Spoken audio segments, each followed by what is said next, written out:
appreciate that this time of year is very, very busy because we're running in the run up to Christmas. So, really good to see you. Have we got any apologies, Michelle? Yes, we have apologies from co-opted members Beth Allender and Elizabeth Lee, also from Adam Davis, Bev Hopkins and Angela O'Connor. Okay, great, thank you. Are there any disclosures at all from anyone? Assume not, so that's great, thank you. Obviously, the prohibition of whip votes, and then we have the minutes of the last meeting. If I can go through them page by page. Page 1, page 2, and page 3. If everybody's happy with that, could I have a proposer? There we are. Sandra, thank you very much. Great, thanks. The next thing then is the letter from the last meeting, which will be on the January agenda. And we're moving at a rate of knots onto public question time. Have there been any questions? No public questions today. Oh. Great, thank you. So we move on to the meat of the meeting, and that is the annual education performance against identified priorities, including ESTIN inspection recommendations. And I've got here, it's Councillor Robert Smith, the Cabinet Member, Helen Morgan-Rees, our Director of Education, and Sarah Hughes, who looks after education strategy. Who's going to kick off first? If I just introduce it, and then I think I'll turn to Sarah, because she prepared the report. Just to thank her really for pulling this together. It's a mammoth task looking back over a year, given all the different objectives, all the aims we have as a directorate, and I think she's done an excellent job in presenting this so clearly. So what I would propose is that Sarah will take us through the report, and then perhaps we can come back to discuss the key aspects after we've had the presentation. That be okay? Great, thanks, Robert. Sarah, welcome. The floor is yours. No, thanks, Chair. I just wanted to echo my thanks really as our expert in education strategy. We have obviously 3 areas of service in education, and each of those service areas has a service plan.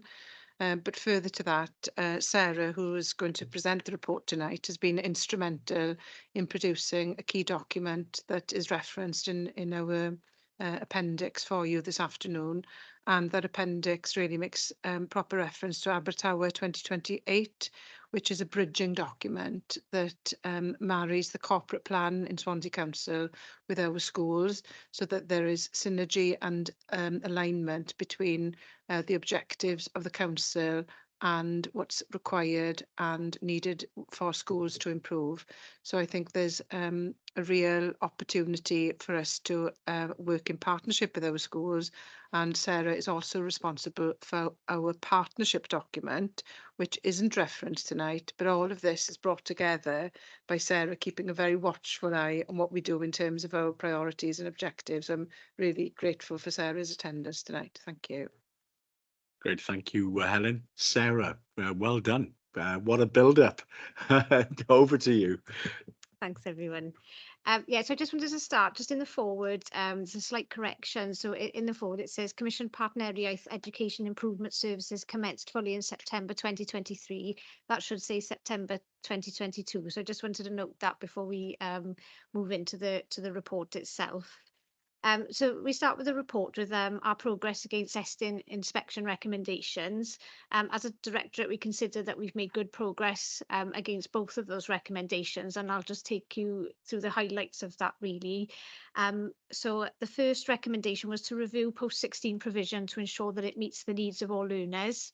So we've brought to a previous scrutiny our post-16 and vocational strategies, and in this document just gives some further progress really on how we've sort of moved on really from when we last came to scrutiny, and we've sort of delivered on most of those aims really, and where we would expect to be at this point. So there's, you know, development of working groups, partnership working. We undertook the post-16 learner voice survey, and again we brought that to a previous scrutiny, so we've had some detail on that, and that survey will now be rolled across to our FE College, Gower College, who will be now undertaking that survey, so that will give even more learners in Swansea an opportunity to have their say on future post-16 options available to them. That is within the available qualifications offer in Wales. Where it is amber, that is due to guidance that's been awaited from Welsh Government. So once that's received, then that will be progressed in line with the guidance available to us. The second recommendation was around strengthening Welsh medium provision across all ages and areas of the local authority. And again, previously we've talked about our Welsh and Education Strategic Plan that was adopted by the Council in July 2022. And in July 2023, we submitted our first annual progress report to Welsh Government, which was accepted. So we made a few key areas of progress to highlight. So the numbers of learners in Welsh medium nursery and reception classes exceeded the target level set to us by Welsh Government. So there is that increase in the Welsh medium section. And the number of learners registered for GCSE Welsh first and second language is expected levels that we would have at the point in this plan. An area though for development is the transition rates from Key Stage 2 to Key Stage 3, from primary to secondary. There's a number of reasons for that, but there is a specific working group in place to look at how we can start that transition work earlier with those learners in order to build that confidence with those learners and their families to move into Welsh medium secondary education. We've made some enhancements to the Swansea Council website around options available for Welsh medium education. There is some further work to be done there to support parents, you know, making those choices, and that will be on the work streams for this year. Really notable is the progress made across all of our schools towards the Charter Iaith. So this includes all of our English medium primary schools participating. 3 schools have achieved the Gold Award status, 6 achieving silver and 45 achieving bronze. One of our English medium secondary schools achieved the Gold Award this year, 1 secondary with a bronze. All of our primary and secondary Welsh medium schools are participating in the Charter Iaith Cymraeg, with 6 achieving silver and 6 achieving bronze awards this year, and also Ysgol Pen y Bryn has achieved the bronze award as well. So very, you know, significant progress in terms of the language within the school setting. One thing to note, I think I previously highlighted this before, is in outcome 7 of our plan, that's talking about the workforce required in order to deliver the plan. And that remains a concern across all areas of the plan in having the right language skills in our staffing workforce to deliver the priorities within the plan. And there's a specific work stream that looks at that as well, because that is a key priority, you know, to enable the success of the plan. So that's the progress against the ESTIN recommendations. I don't know if you want me to pause there for any questions before I move on. Sure. Thanks very much for that. Right, are there any questions at this stage? Mike Day. Yeah, thanks. I mean, it's always very good, isn't it, to be able to have an update on where we are and the progress that's being made, and it's heartening to see that there is a movement in the right direction. I wondered, is there an action plan to support this in terms of when we talk about some of the issues where meetings are taking place or things of that nature? Is there a kind of an action plan to support this? Thank you, Chair. Yes, Councillor Day, we have action plans for both areas. So we have high-level strategies. So the post-16 strategy is a 3-year one, and it's underpinned by an action plan. and we are trying to improve some of our actions to show that they are more strategic, and we have milestones that show those strategic steps. And then the Welsh in Education Plan, obviously that strategy is a 10-year strategy, and we're expected on an annual basis to have a plan of action really to support that 10-year strategy. So yes, there are action plans that sit underneath these strategies. And I haven't looked at the work plan in detail, but I'm assuming that at some point, either towards the end of this year, we will be able to see some of those action plans. Yes, certainly. I think the post-16 strategy and the vocational strategy has already been scrutinised in recent months. And obviously the Welsh in Education Plan is something that has been accepted by Welsh Government, but has not been given ventilation in scrutiny. So it would be appropriate for scrutiny to see that in the near future. Yeah, and just one final comment. Notice in Robert's forward that it says core statutory services delivered by around 70 officers only. So, I think it's a remarkable achievement. So, certainly on behalf of myself, I'm sure on behalf of the committee as well, we want to pass our thanks on to the staff for the work that they do to achieve these outcomes. Absolutely, and I think it is worth mentioning how reliant we are on a small team, but a very effective team that's delivering all of the objectives here. Great, fine, thanks. No, indeed, absolutely right. Alongside our schools, of course. Let's not mention them. Forget to mention them. But I mean, the core team here does play an important role, and it is a frontline service. Any other questions? But Sonali. Hi, I just wanted to pick up on some detail about the post-16. You say in the report that an extensive learner voice you've consulted with, or that you've undertaken. What I wanted is really to know, in terms of extensive, what would you mean by extensive?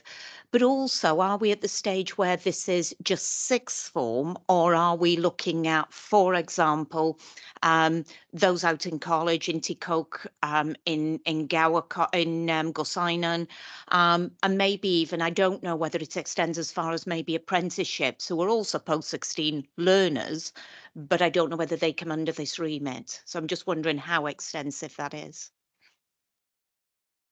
Thank you, Councillor Joy. So the original recommendation very much focused on our schools, but we did extend the learner survey, which was extensive in the sense that we had over 300 responses. So in terms of survey terms, if you extrapolate that, it's, in terms of service, a good return.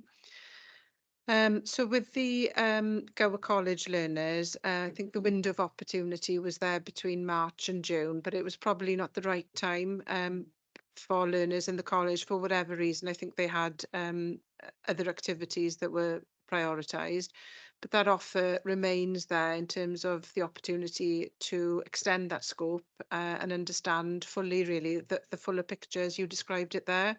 So hopefully we'll get some analysis and further results and feedback to add to the 300 responses we've already had to widen that area, because I think the working partnership with the college is absolutely key.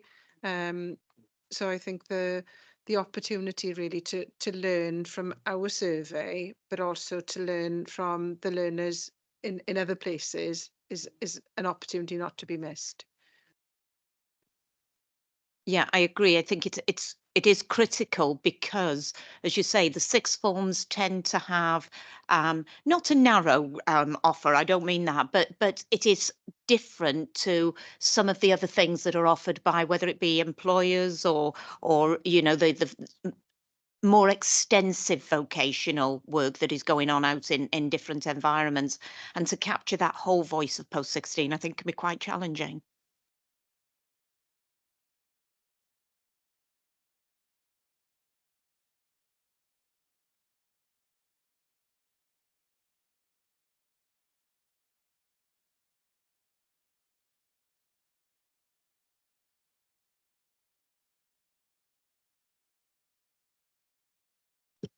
Thank you. And just to note with the survey as well, we did provide a sort of QR code because we recognise the quiet voices. I think we talked about this before. So not making people feel on the spot, and they could just do it in their own time. So that was really important. And focus groups took place as well to have conversations. So it wasn't just a form as well. So I just wanted to note that because there was a couple of options to respond. In terms of the progress against our key priorities, you'll see it's quite a large document this year, and that's due to that it spans 2 corporate plans. So the corporate plan was updated in April 2023. So a number of the priorities are very similar. So I've grouped them by sort of area, but there are some extras in one and another. So hopefully it wasn't sort of too comprehensive. So what I'll do, I'll just pick on a few highlights throughout, because I'm sure you've all had the opportunity to read the report. But if there's anything that you want me to stop and discuss in further detail, I'm more than happy to. So in terms of our inclusion strategy, I think that's really important to note because it was approved by Cabinet in May 2023. And that strategy is really important in order to deliver a whole range of priorities. And we've talked before around the ongoing, so not just due to the pandemic, but a whole range of factors that have an impact on our learners' well-being and futures. So it's really important that that inclusion strategy is in place. So some of the themes within that strategy are promoting attendance, which is critical, learner well-being and additional learning needs, which are sort of also looked at through other forums. For example, the Service Transformation Committees looking at some of that as well. So that was approved in May 2023 and is now an active plan, and there are a number of work streams within that. One of them is around promoting attendance, and through last year's Corporate Delivery Committee that was discussed in some detail, and the outcome of that was a new policy for attendance, which has now been published. And schools are worked with, so further since then, schools all have an action plan looking at attendance in their own individual areas. So that's, you know, it's not one size fits all for all schools. So each school has an education welfare officer that has worked with them to develop their own specific action plans, and they're now in place. Promoting inclusion, so there's a whole range of different areas of work to support learners who may be at risk of exclusion, for example, but also those who are in our EOTAS. And again, there are things that come to Cabinet and will be coming to Cabinet around consultation for the next steps for our education otherwise than at school provision that you will see. In terms of ALN, so there's been an ongoing ALN transformation programme. So we've reported on that before. So more places were created to meet the needs of children within our existing special schools, but there are obviously further plans for the future there. It's not detailed in this report because this report comes to the end of August 2023, the academic year. So obviously further detail will come in future reports from us. The next area is around supporting sufficient specialist places. So that is a specific work stream within the Service Transformation Committee, and my colleague Kate Phillips provides quite significant detail really about where that's going. So I won't go into too much detail around that one. And the local authority has a forum called Emotional Psychological Health and Wellbeing. There's a range of partners around that table, from education, from Social Services Directorate and others to join together really to look at different ways of supporting our vulnerable learners.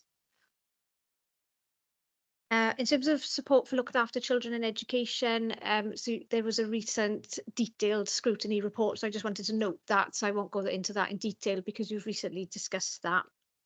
And in terms of Welsh language skills, I've just covered that as well under the Estyn recommendations. In terms of, I've grouped this as quite big areas, in terms of teaching and learning skills and qualifications, there are a number of networks, professional learning opportunities and other mechanisms to support our teachers and our leaders in schools to meet the needs of learners going forward. Helen, I don't know if you want to just expand further beyond me there. Yeah, our model for supporting teaching is very much based on partnership, but it's also based on building capacity. So what we mean by that is creating a system, a network of partners across schools. So we have subject networks in secondary schools. Partneriaeth has core subject networks, but also locally we facilitate foundation subject networks. We also have networks for various things linked to the curriculum, such as careers and work-related education. We've got networks to support all kinds of things, really, in terms of teaching and learning. So our approach is very much we broker and commission support from Partneriaeth, and their offer of professional learning for teachers is very much based on curriculum design and pupil progression currently. But we also ensure that we support our teachers locally through that network system I just described. So I think that's something we've maintained. As we've entered a new partnership agreement with Partneriaeth, we've held on to some of our good things as well in Swansea that we wish to perpetuate. Thank you. Sarah, back to you. Thank you. So I'll move on to the next area around learner voice. We work closely with the partnership involvement team in the Social Services Directorate to provide a range of opportunities for learner voice. And we brought this year a report to Scrutiny. So you saw our work in a bit of detail there. And that work continues. So there was a Universal Children's Day event in November 2022, another one recently held in November 2023, and there'll be a sort of an outcome report developed on the key messages from there. The work going forward there are a number of priorities that children and young people have identified themselves, and those will be key for us to work with them to hear them on what they want to be heard about and not just what we want to hear from them. So the next section is around school leadership. Very detailed overview of school leadership was provided to last year's corporate delivery committee, where we talked about leadership at all levels throughout schools and how we can support those, and that work continues. And a governance strategy was also approved by the corporate delivery committee as well, and that work will continue throughout the next academic year. So it has begun, but it hasn't been completed as yet. And in terms of environments, I'm going to hand over to Helen again, if that's okay. Yeah, certainly, Sarah. So in terms of safe and attractive, engaging learning environments, obviously we've got a key programme of activity in terms of our schemes to deliver modern facilities in our schools. So our latest project completion was in Bishopston Comprehensive, and we're now at the planning stage really for the next phases. But during the course of the academic year that's just gone by, we've completed, some really exciting projects across our schools in terms of capital delivery, and they've really they look great, in terms of the facilities on offer.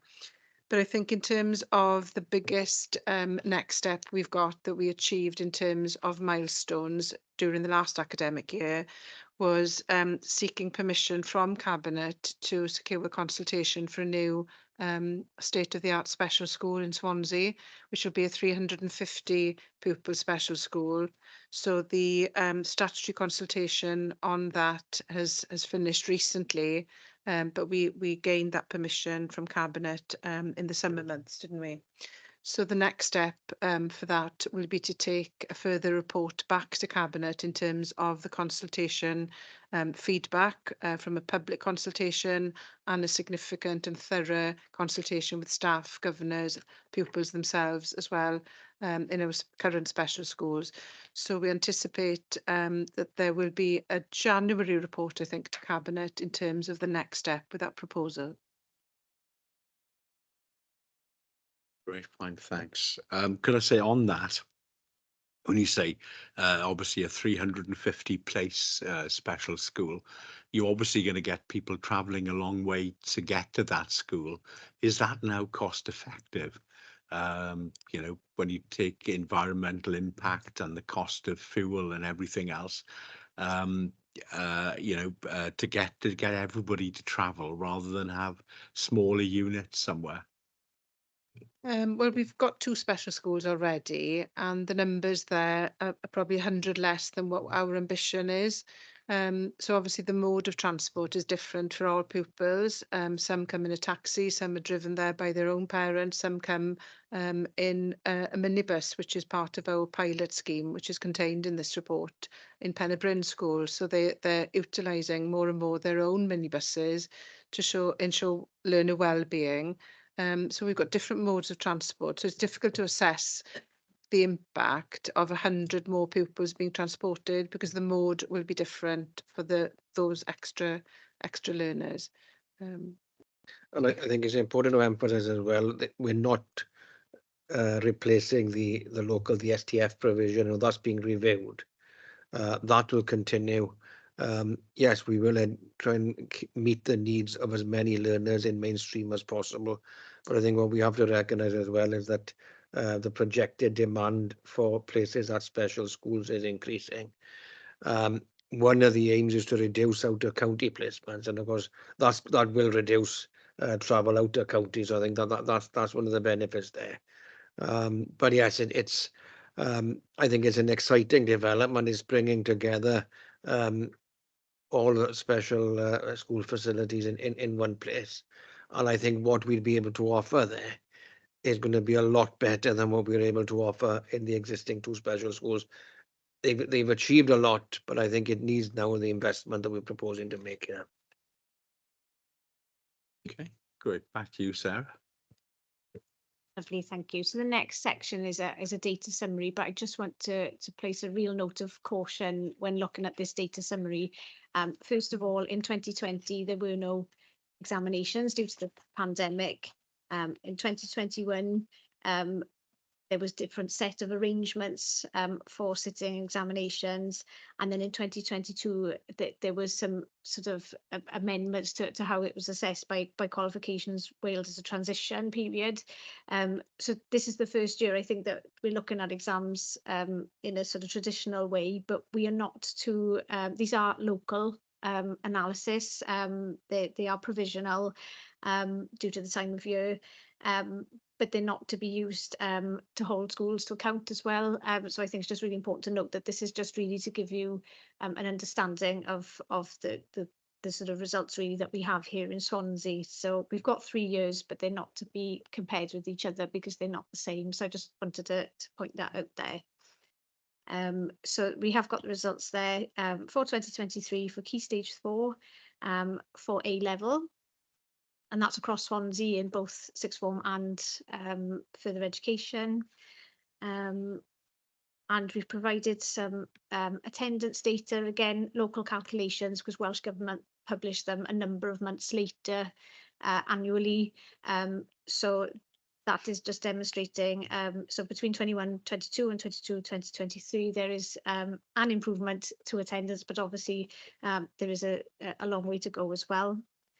And then there's exclusions data as well, and this data is used by us internally in the Education Directorate really to continue to inform the support that we give to schools and to families and to learners. So that's for you to note there. So if you've got any questions around that, happy to take them. Any questions, anyone? Yeah. Sandra. Thank you. I do understand that the data isn't comparable year on year. There's a couple of glaring pieces of data there, though, with the A level, isn't there? And I just wondered, would it be realistic to compare it with, say, 2019 data, or is that still too big a question at this stage? I think across Wales there's a recognition in terms of A levels, the results are down, aren't they, compared to 2019. We haven't put that comparison here, but we can provide those figures if required to scrutiny panelists. But I think, you know, given where we are, what's happened in terms of learners' engagement and participation in learning in the preceding years before they took examinations in 2023. It's hardly a surprise that those results have been almost recalibrated down a little bit. But what I would say is for A levels, obviously, you know, we're not in the game of comparing and having league tables, but we are holding our own in Swansea compared to national averages for both metrics in terms of GCSE and A level. But I think it's hardly surprising given what we've gone through to see these percentage figures. Okay, Sandra, do you want to come back? Yeah. I mean, my other question would be, perhaps a measure might be something like take up at university and acceptance into, you know, whether these children are getting their first or second choice unis, because again, they may not be performing where we were a few years ago, but equally they are in competition or they are working alongside the English children and the Scottish children, and therefore young adults, should I say, and therefore maybe that might be a measure as well to consider. Certainly, Councillor Joy, we keep an eye on that destination data. So it's something that we are looking at. We have a post-16 forum. Councillor Smith is a member of that forum. We've got Gower College members sitting on that forum as well. So we do look at that data internally. So it's a really valid point in terms of destination. Yeah. Certainly happy to look at that data and see what it reveals. That could be quite interesting, actually, because you know, because you can obviously, if the standards have dropped, they will have dropped elsewhere as well, and obviously, therefore, people will be able to get those first and second place university places. But no, that would be interesting. Mike, did you want to come in? You did put. I think you had your hand up. Yeah, sorry, Chair. It's just actually in connection with the previous section. So I think the discussion has moved on. So don't worry about that. Great, Sarah. Do you want to? Yes, the final section report is an overview of Estin's inspection of schools in Swansea over the last academic year. Again, just a note of correction to the report. It was 4 schools that were placed in an Estin review category and not 3. And I am going to hand over to Helen Morgan-Rees now to just give some more detail. Thanks. Okay, so of the 17 schools that were inspected during this reporting period, obviously 5 schools went into some kind of follow-up category, which is a relatively high number compared to previous years.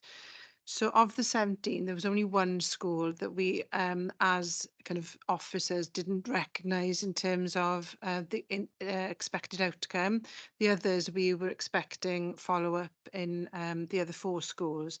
So to touch upon the Estin review, as elected members, you know that Estin review is not a statutory category, but it does mean that there are some weaknesses that need to be addressed in the school. The category of most concern in any inspection is special measures, and it is a statutory category, and Clydach Primary went into that category.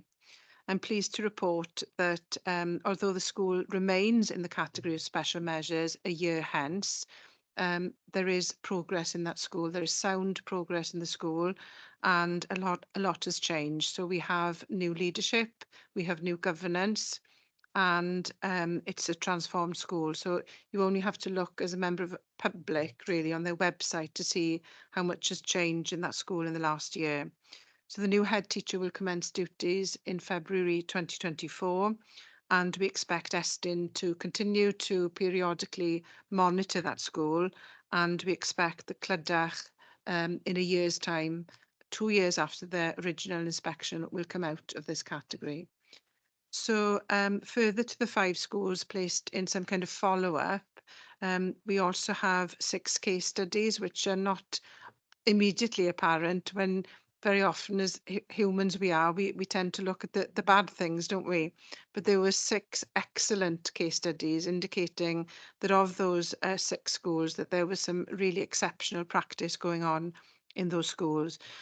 So we have an opportunity tomorrow, in fact, to look at one of the schools and follow up, and we expect that school to come out to follow up in terms of Estyn review, and then the others will follow during the course of this academic year. But of the 4 that went into an Estyn review category, we've got different leaders in those schools as well for various reasons. So we can see that the leadership has improved in those schools that went into Estyn review as well. So all in all, the profile is not the profile we'd like to have. We'd like to have much stronger inspection outcomes, and we expect this academic year to be a stronger profile. Thank you. 2 hands up. Mike first, then Francesca. Yeah, thanks. Yeah, just wanted to follow up, maybe a little bit tangential, but the comment that Helen made in terms of changes of leadership, and I think we're all aware of the sad case in England following an Ofsted report, and I just wondered what kind of support we're able to give to head teachers who go through that process where perhaps either fairly or unfairly, you know, the school is judged to be needing to have some sort of specific support, if not special measures. Yeah, certainly there's a lot that's different to the inspection regime in Wales compared to England, which is it's a positive. So Estyn have changed the way they inspect very adaptively to support wellbeing needs of our leaders and school staff. So there is an alertness on behalf of the inspectorate, and one thing they've done is remove the judgments. So in England you may be called unsatisfactory or adequate or excellent. That doesn't exist in Wales anymore. So that is helpful. But further to that, I think a lot has been reported in the press about the confidentiality of that outcome and how that has borne down on head teachers who have had to keep that information to themselves. And at times it's been difficult to bear. So when we have school outcomes in terms of inspections, our school improvement officers always attend the outcome meeting, and they write an internal brief report to make sure that we are aware of all the issues that have been raised if a school has an outcome that was a little bit undesirable. So that could mean that there are safeguarding issues in the school. So we are immediately alert as officers internally to the needs of the school, and we are very quick to respond. So I don't think any head teacher would be left in the lurch in Swansea if they had an outcome that was undesirable and they had that information on their shoulders and they felt isolated really in terms of being able to move forward. Great, thanks, Helen. Robert wants to come in, and Mike, do you need to come back? But Robert first. Yeah, just I know I don't elaborate on any individual case here, but I think Helen has outlined there and the ethos, what we do, and I think the ethos is to work with schools, to work with head school leaders, to work to support the schools. And obviously one of the first things we're trying to do is when we know the outcome of an Estyn inspection is to measure that judgment and consider it against our own internal assessments and evaluations of each of the schools. I mean, do the two marry up? And if not, well, what are the issues? And it's to look to resolve the issues rather than to play a blame game. And I think that's important, that we have that mature relationship with school leaders and with all staff in school, that they have got confidence in us and that we are then confident that they are able to take forward what they need to do with the appropriate support, either from us directly or brokered and brought in from elsewhere. So I think it's that two-way system and that relationship is crucial. Okay, Helen, you wanted to come back. One of the significant things as well comes today in terms of how the regime in Wales is different to England is that the high stakes accountability that we've seen in the past, including the inspection regime, Estyn are very much playing that down, and they're focusing on not proving during an inspection, but just demonstrating the journey of improvement. So they're not looking for the data necessarily. They're looking for how learners respond in lessons. So that's a welcome improvement, but also Estyn are really keen to point out that it's not something that should be stage managed, and I think everybody who is inspected expects to produce the best and show the best that they can to any regulator that comes in. But Estyn are very keen for schools not to over-prepare, not to over-stage manage an inspection. And that message has been endorsed by the Minister for Education and Welsh Language. And indeed, in our education newsletter on the 6th of December, we reinforced that message to schools. Please don't over-prepare. See this as part of an improvement journey rather than something that's going to make people ill. Can I come back, Chair? Yes, Mike. Yeah, and then Francesca. Thanks. Yeah, I mean, I think in terms of the overall system, I mean, it's encouraging to hear that we're taking a very different approach in Wales, and all of us involved in inspections would appreciate the pressure that all staff feel, regardless of the comments that you made earlier, Helen, about that being seen part of the journey, and we're looking for not a polished performance as such.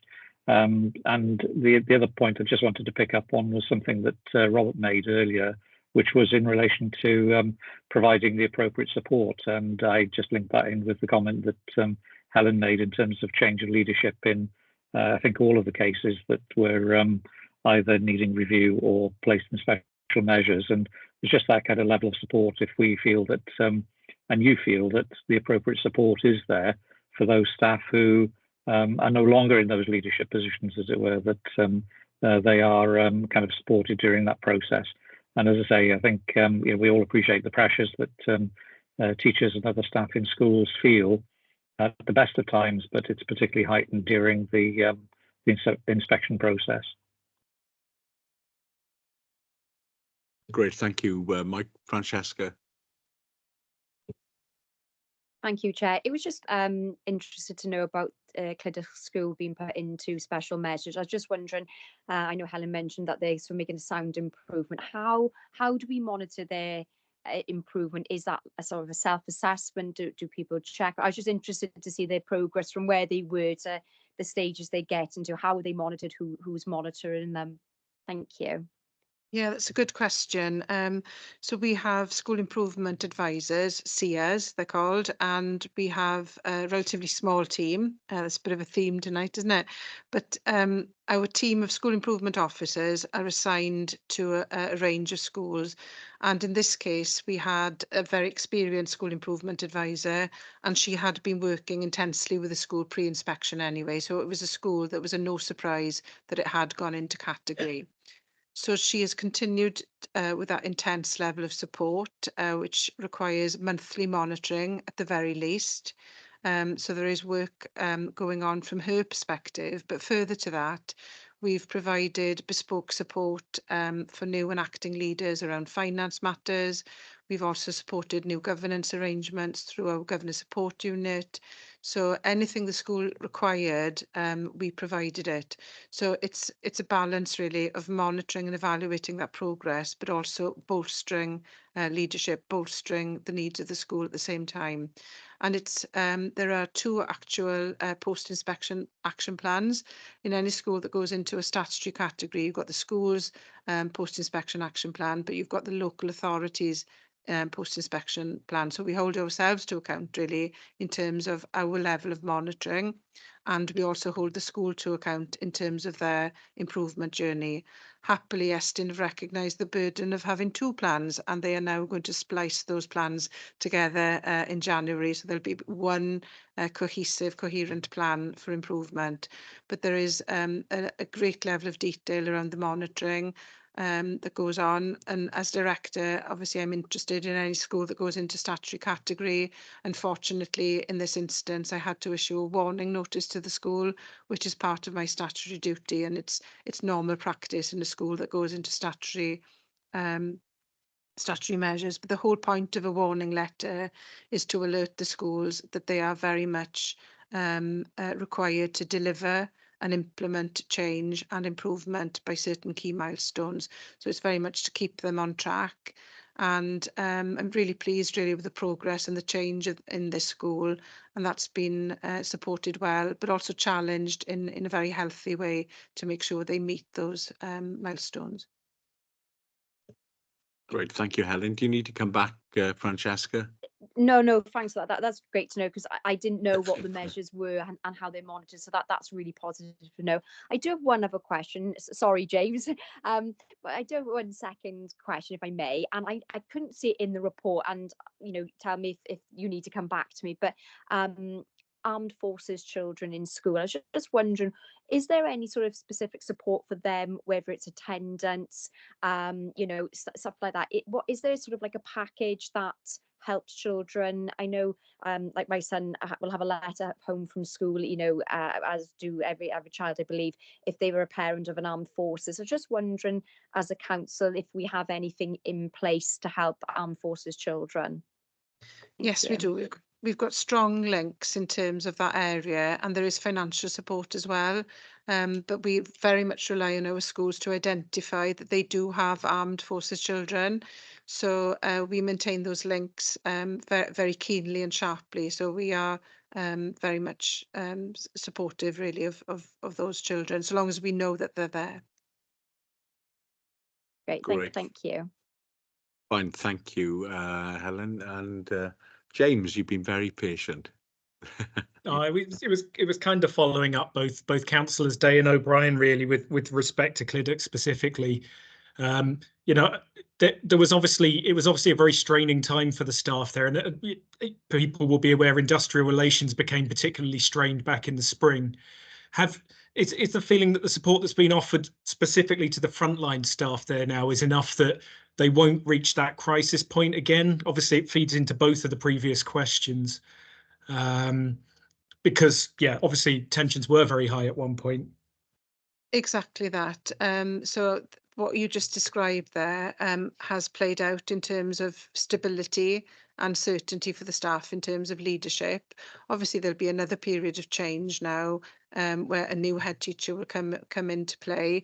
But I think staff in schools have to accept that change. It's not something that's negotiable. That's a non-negotiable, isn't it, in terms of a new leader coming to a school, and it's a fresh start and it's a new beginning. But I understand currently that the dispute is not a live dispute. Staff feel that they are stable in terms of the leadership that they receive. The expectations are clear. Their roles and responsibilities are delineated clearly for them. So there's greater staff satisfaction, and it is a transformed school, and I'd be very surprised if there was further industrial action in the school. No, that's great to hear. Thank you. Just that we've managed to provide the support that's needed. And I understand that sometimes there needs to be firmness as well, but it's great that they no longer feel that tension. Great, fine. Thank you very much. Sarah, do you have anything else to add, or you don't? Well, listen, thank you very much. Are there any other questions to Sarah? Oh, Sandra, you had 2 questions. I'm just thinking, yeah. Apologies, guys, on there. I'm not sure whether they're directed specifically at yourself. I was just going to go a little bit wider on the support provided for head teachers, in the sense that when it's in Estin is involved, of course, there's a level of support. But for wider issues generally, I mean, sometimes head teacher is a very isolated place to be in. Does the local authority provide any kind of support for head teachers when they're dealing with other, sometimes very serious issues within their own schools? Absolutely. We provide a range of support mechanisms at the sharp end of things. If I start with that, when things go really badly wrong, very often counselling, stress management counselling is required. So in Swansea, we have a self-referral system currently, which means that heads don't need to go to their chair of governors to be referred to counselling. So that is offered, and that does cover face-to-face counselling, which is really vital as well. So that's the sharp end of things. But before that happens, obviously, we look at a range of factors that could impinge on well-being, And the most recent activity we've been undertaking is reducing the burden. And what we mean by that is workload, the bureaucratic burden. And I know Councillor Smith has been involved in that group in terms of sitting down with them and listening really to their concerns. I allow Councillor Smith to come in a minute. But in the middle, then we've got a range of different support mechanisms. Our school improvement advisors, which I referenced earlier, they provide some pastoral support to head teachers if needed as well. We've got obviously, I mentioned the wellbeing service and occupational health as part of that. But we've also got the opportunity to engage with education support, which is it's actually a charity, but it's endorsed by Welsh Government. So that website has been developed to produce resources in Wales as well. So education support provides all kinds of toolkits, and it provides an opportunity for heads to meet together in a safe space, either online or otherwise, to talk about their concerns. So there's that connectivity element as well. And we're also linked with the National Academy for Education Leaders, and they provide a lot of wellbeing opportunities. I think they've had a recent wellbeing conference, if not in December, it's definitely in January. So there are a range of mechanisms really to support our heads. Very often, some of the activities that really are disturbing and unnerving are dealing with aggression and violence. And aggression and violence can sometimes come from parents and carers, which is really unnerving for our leaders. So we are developing in the new year a policy to make sure that all our schools know how best to deal with that. Some schools have got really watertight policies already. Other schools need a little bit of a helping hand to collate the information that would help and support them really to deal with that kind of behaviour. So I'll stop there because there's so much to talk about really. But specifically, if I can, on the reducing the burden group, and I was privileged to be invited to one of their meetings, and I think what struck me there was that they were a group of head teachers who were looking for solutions and looking for a way forward. There are they've identified changes that are needed, and there are changes that in the way we as a directorate operate. But I think it's also a council-wide approach. We need to look at the way all directorates engage with schools, and I think there's lessons as well for Welsh. There'll be an ask of Welsh Government in terms of the way they operate, and it's about things like reviewing what we ask for schools, the information we ask for schools. Are we asking for duplicate information? Are we asking schools to send more information when that information is sent somewhere within the council? It's basic things like that. And I think it took that head teacher group to go through the nitty gritty of what their work is and where the asks are, to identify. And it's work in progress, but I think it's valuable work. And I think it's important that those head teachers are supported to do it. Great. And your second question, and then I'll go on to Francesca. Yeah, my other question is completely unrelated to that, relatively so. It's still workload, but the PISA results, of course, have been issued nationally, and my question was really based on the fact that Wales as a nation has not performed well comparatively. Swansea, do we have data for that for PISA, and therefore are we able to look at ourselves as a county in comparison with either Wales or the bigger picture again?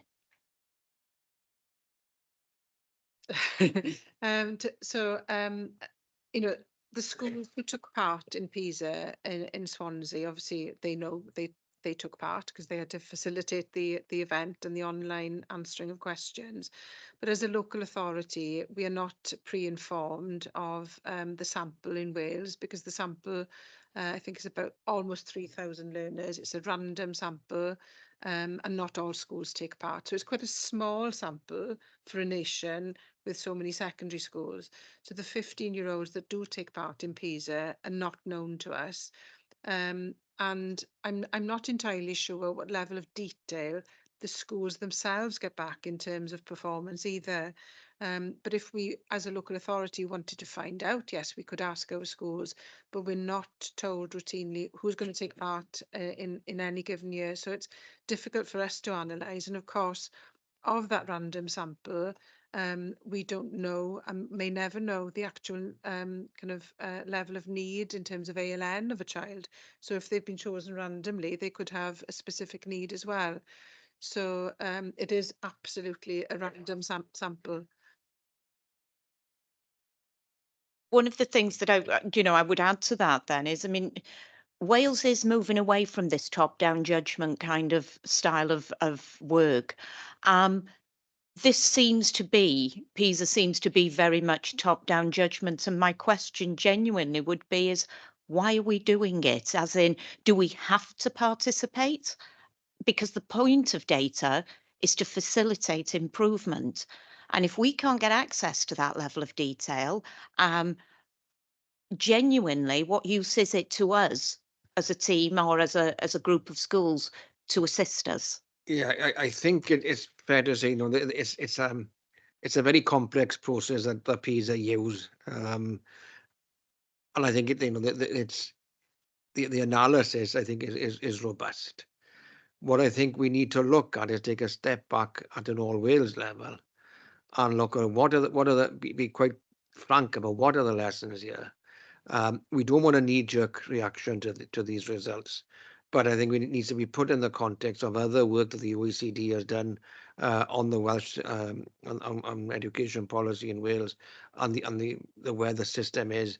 It needs to be looked at in relation to the curriculum reform. We've got changes to the curriculum that could very well influence the direction in which the PISA results are going, because it's taking information, it's using information, it's not the rigid subject-based discipline that our exam system, for instance, promotes. So I think there are things that we need to look at, but let's take a step back and judge exactly what this information is telling us. Where do we stand, not just in comparison with other nation states, but at below nation state level. And I looked at some of the very interesting comparisons there, and I think that there are lessons that we can draw from that as well. So I think we need to take a bit of time to go through this and do a proper job of it, is my feeling. Okay, great, fine, thank you. Francesca. Thanks, Chair. Just last question. It's more of an observation because I don't know if it's going to be something we'd have the answer to.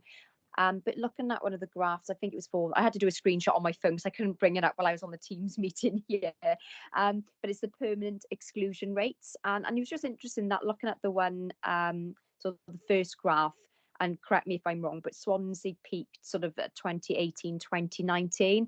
And I just thought it would have been the other way round after COVID. I wasn't sure if we had any sort of data as to why that would have been before COVID.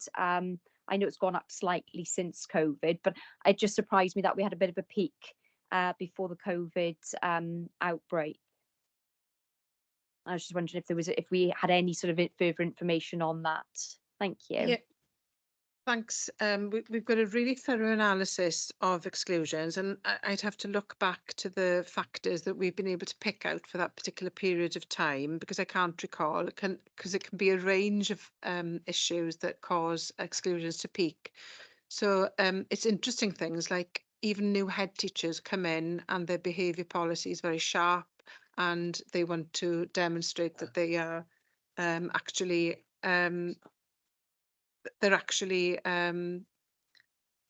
sorry, they're actually what was I going to say? Lost my train of thought. They're actually imposing their behaviour plan, rigorously as a new head teacher, as you would. So it's little things like that that can cause certain peaks.